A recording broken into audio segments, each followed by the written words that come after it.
పల్నాడు జిల్లా చిలకలూరిపేట పట్టణంలో దారుణం చోటు చేసుకుంది. మద్యం తాగుతూ తిరుగుతున్న కుమారుడిని తల్లిదండ్రులు హెచ్చరించారు.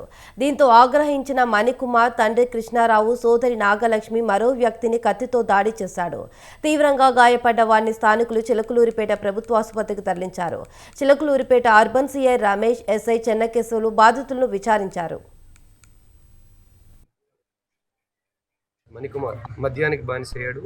ఫంక్షన్ టైంలో రావటం, ఇంటి దగ్గరికి వెళ్ళి మద్యం కోసం డబ్బులు అడగటం, డబ్బులు ఇవ్వనప్పుడల్లా కూడా తల్లిదండ్రులతో గొడవ పెట్టుకోవడం ఇతను నైజంగా మార్చుకున్నాడు.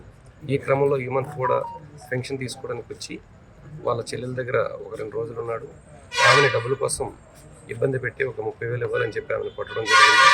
దాని మీదట వాళ్ళ నాన్నను కూడా ప్రెజర్ చేస్తూ ఉంటే డబ్బులు అడగడానికి అని చెప్పి ఈరోజు వాళ్ళ ఫ్రెండ్ హరీష్ దగ్గరికి 30,000 రూపాయలు డబ్బులు అడగడానికి వాళ్ళ నాన్న వెళ్ళడం జరిగింది.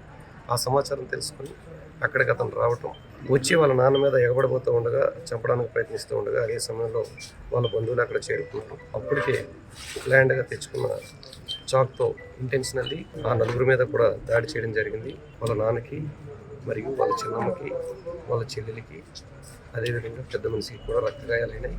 కొంచెం లోతైన గాయాలు అవ్వడం జరిగింది.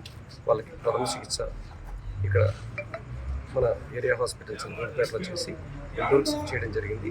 దీనిపైన ఆల్రెడీ వాళ్ళ స్టేట్మెంట్ రికార్డ్ చేసాం. కేసు నమోదు చేసి ముద్దాయి కోసం సెర్చ్ చేస్తున్నాం. క్యాచ్ చేసి తగు చర్య తీసుకుంటాం.